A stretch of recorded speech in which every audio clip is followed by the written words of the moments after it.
Assalamualaikum warahmatullahi wabarakatuh. Sahabat dimanapun berada. Alhamdulillah dan terima kasih kepada yang sudah like dan subscribe. Semoga selalu dalam lindungan Allah dan dipanjangkan keberkahan umurnya. Hari ini kita akan menyimak kisah yang menakjubkan dan menginspirasi dari kehidupan yang tak pernah mudah. Tidak semua orang terlahir dengan kehidupan yang lapang. Dan bagi petani singkong ini, hidup sejak awal adalah rangkaian perjuangan yang tak pernah benar-benar berhenti. Ia tinggal di sebuah desa kecil di Indonesia, jauh dari hiruk-pikuk kota, di mana pagi selalu dimulai dengan suara ayam berkokok dan tanah basah yang menempel di telapak kaki. Rumahnya sederhana, berdinding kayu tua dan beratap seng, cukup untuk berteduh namun tak pernah benar-benar memberi rasa aman dari kerasnya hidup. Sejak matahari belum sepenuhnya terbit, ia sudah bersiap menuju ladang singkong miliknya. Dengan pakaian kerja yang mulai usang dan peralatan seadanya, ia melangkah menyusuri jalan tanah yang licin, ditemani doa-doa pendek yang ia ucapkan dalam hati. Ladang singkong itu bukan hanya tempat bekerja, melainkan satu-satunya harapan agar keluarganya bisa makan dan bertahan hidup di tengah keterbatasan yang terus menekan. Di ladang itulah ia menghabiskan sebagian besar hidupnya, mencangkul tanah, menanam singkong, dan berharap cuaca berpihak. Namun alam tidak selalu ramah. Kadang hujan tak kunjung turun, kadang datang terlalu deras hingga merusak tanaman. Setiap barisan singkong yang tumbuh adalah hasil dari keringat dan kesabaran. Namun tak jarang semua itu hilang begitu saja tanpa bisa ia cegah.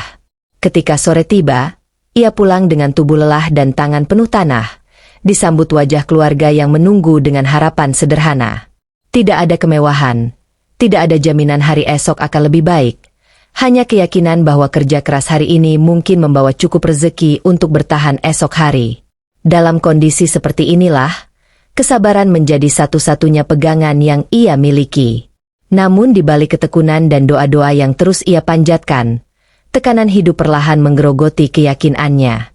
Kebutuhan keluarga yang terus berjalan, hasil panen yang tak menentu, dan masa depan yang terasa samar mulai menimbulkan kegelisahan dalam hatinya.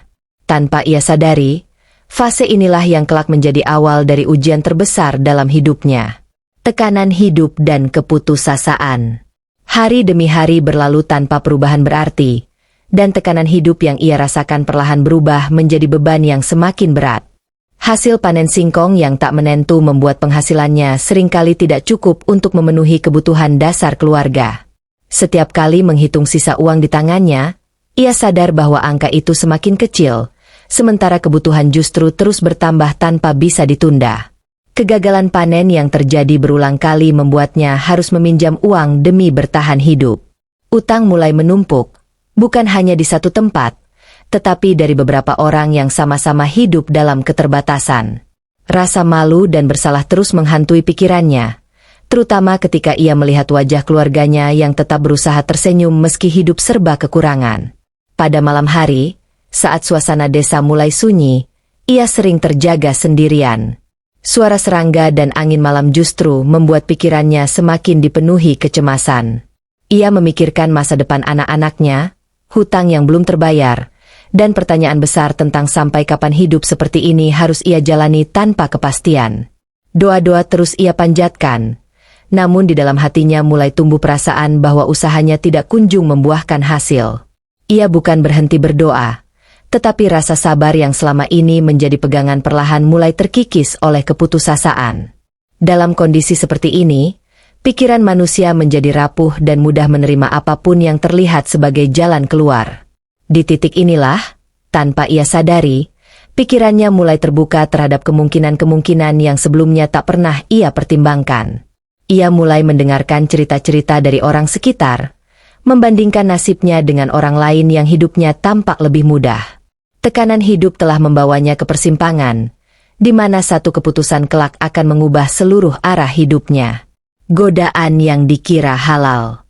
Di tengah tekanan hidup yang terus menghimpit, ia mulai mendengar cerita-cerita yang terdengar menjanjikan dari orang-orang di sekitarnya. Cerita tentang amalan tertentu yang katanya halal, tidak bertentangan dengan agama, dan mampu membuka pintu rezeki bagi siapa saja yang mengamalkannya dengan sungguh-sungguh. Awalnya ia hanya mendengar sambil lalu, namun semakin sering cerita itu terdengar, semakin dalam pula ia memikirkannya. Cerita-cerita itu selalu dibungkus dengan kata-kata yang menenangkan hati. Tidak ada unsur menyekutukan Tuhan, tidak ada ritual aneh yang terlihat mencurigakan, dan semuanya diklaim masih berada dalam koridor agama. Mendengar penjelasan itu, hatinya mulai goyah, karena apa yang ia dengar seolah menjawab semua kesulitan yang selama ini ia alami. Ia mulai membandingkan hidupnya dengan orang-orang yang mengaku telah mencoba amalan tersebut. Mereka tampak lebih tenang, lebih berkecukupan, dan tidak lagi dibebani masalah ekonomi seperti dirinya. Perbandingan inilah yang perlahan mengikis kewaspadaannya, hingga ia mulai meyakinkan diri bahwa mungkin inilah jawaban dari doa-doanya selama ini. Dalam pikirannya, ia berulang kali berkata bahwa niatnya hanya ingin memperbaiki hidup, bukan untuk melanggar perintah Tuhan. Ia merasa bahwa selama hatinya masih mengingat Tuhan dan tidak berniat buruk, maka jalan apapun yang ia tempuh akan tetap berada dalam batas yang diperbolehkan. Pemikiran inilah yang akhirnya menenangkan keraguannya. Tanpa benar-benar memahami batas antara ikhtiar dan penyimpangan, ia pun mengambil keputusan penting dalam hidupnya. Ia mulai menjalani amalan yang selama ini hanya ia dengar dari cerita orang lain, dengan keyakinan bahwa langkah ini akan membawa perubahan besar bagi kehidupannya. Pada saat itu, ia tidak menyadari bahwa keputusan inilah yang akan membuka rangkaian peristiwa yang tak pernah ia bayangkan sebelumnya. Rezeki yang datang terlalu cepat. Perubahan dalam hidupnya mulai terasa hanya dalam waktu yang relatif singkat. Hasil panen singkong yang sebelumnya sering gagal, kini terlihat lebih baik dari biasanya. Umbi-umbi singkong tumbuh lebih besar, lebih banyak, dan mudah terjual di pasar. Uang yang dulu sulit ia pegang, kini mulai sering berada di tangannya, seolah semua kesulitan perlahan terangkat begitu saja. Pendapatan yang meningkat membuatnya mampu membayar sebagian utang yang selama ini menghantui pikirannya. Wajah orang-orang yang dulu menagih kini berubah lebih ramah, dan beban yang selama ini ia rasakan di dada mulai terasa ringan. Untuk pertama kalinya setelah sekian lama, ia merasakan napas yang lebih lega dan tidur yang sedikit lebih nyenyak. Orang-orang di sekitarnya mulai memperhatikan perubahan hidupnya. Ada yang sekadar heran, ada pula yang diam-diam iri. Mereka melihat bagaimana hidupnya perlahan membaik, dari rumah yang mulai diperbaiki hingga kebutuhan keluarga yang kini lebih tercukupi. Beberapa bahkan mulai bertanya-tanya tentang rahasia di balik perubahan tersebut. Di dalam hatinya, ia meyakini bahwa semua ini adalah hasil dari usaha dan amalan yang ia jalani. Ia merasa pilihannya tidak salah, karena hasil yang ia terima begitu nyata. Keyakinan itu membuatnya semakin mantap melanjutkan apa yang telah ia mulai, tanpa lagi mempertanyakan apakah jalan ini benar-benar aman untuk jiwanya. Namun di balik semua kemudahan itu, ada sesuatu yang terasa tidak wajar. Rezeki yang datang terlalu cepat seringkali tidak memberi waktu bagi hati untuk menyesuaikan diri. Tanpa ia sadari, keberhasilan inilah yang mulai menutup pintu kewaspadaannya, dan membuatnya lupa bahwa tidak semua kemudahan selalu datang sebagai berkah semata. Kegelisahan yang tak terjelaskan. Seiring berjalannya waktu, perubahan hidup yang ia rasakan tidak sepenuhnya membawa ketenangan seperti yang ia bayangkan. Di tengah kecukupan yang mulai ia nikmati, muncul rasa gelisah yang sulit dijelaskan dengan kata-kata. Bukan rasa takut yang jelas, melainkan keganjilan yang perlahan mengendap di dalam hati, seolah ada sesuatu yang tidak berjalan sebagaimana mestinya. Malam hari yang seharusnya menjadi waktu beristirahat justru sering berubah menjadi saat paling melelahkan bagi pikirannya. Ia kerap terbangun di tengah malam, keringat dingin membasahi tubuh, dengan dada terasa sesak tanpa sebab yang jelas. Suara angin dan serangga malam seolah memperkuat kesunyian yang membuat pikirannya semakin tidak tenang. Dalam ibadahnya, perubahan itu terasa semakin nyata. Doa-doa yang dulu ia panjatkan dengan hati lapang kini terasa berat. Bibirnya tetap bergerak melafalkan doa, namun hatinya tidak lagi setenang dulu. Ada jarak yang ia rasakan, seolah hubungan batinnya dengan Tuhan tidak sekuat sebelumnya.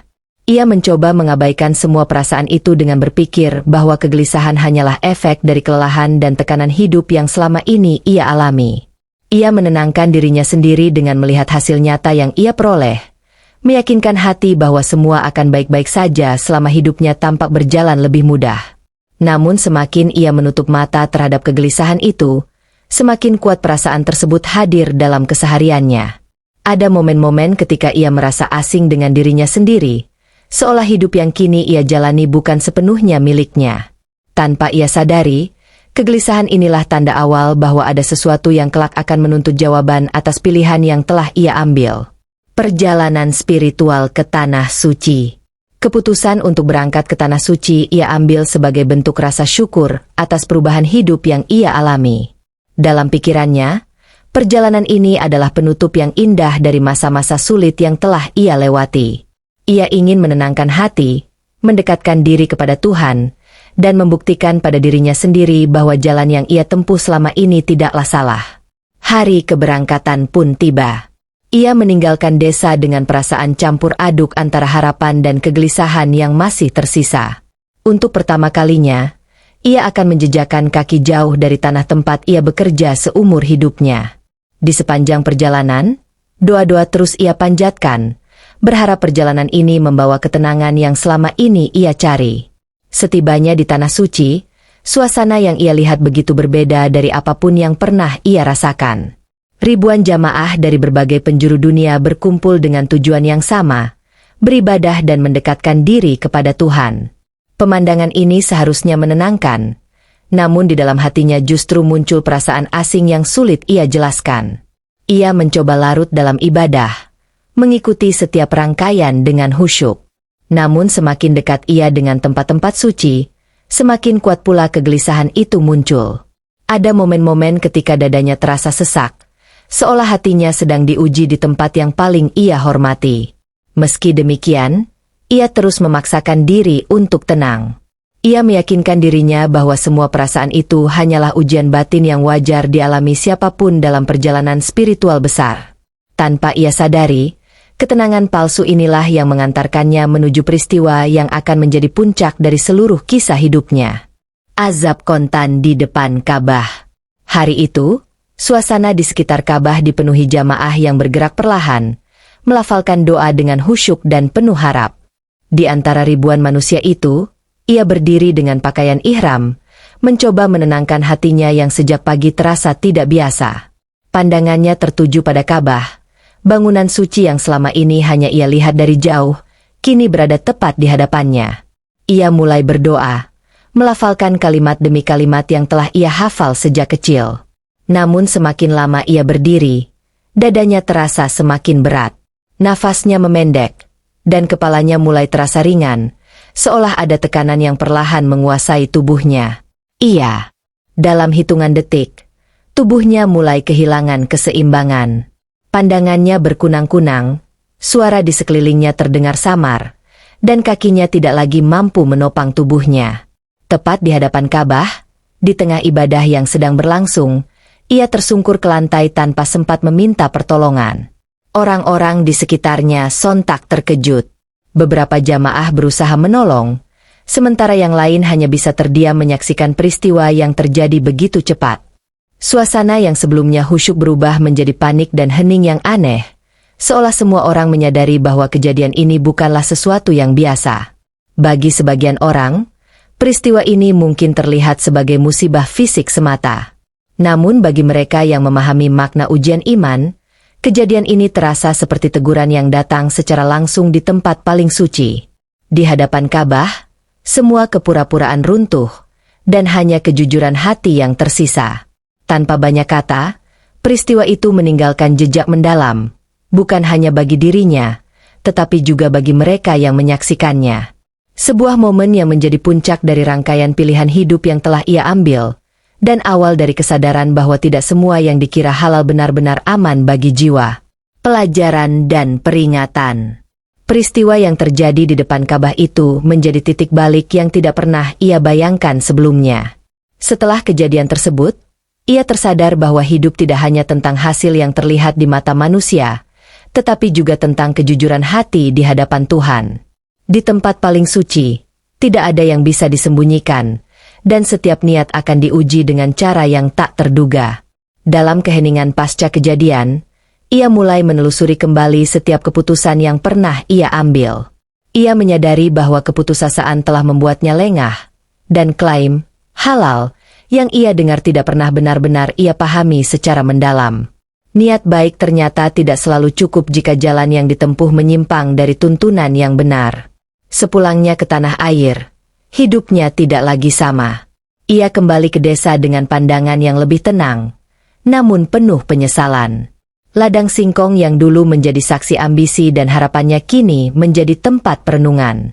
Ia memilih memperbaiki diri, memperlambat langkah, dan kembali pada ikhtiar yang sederhana namun jujur.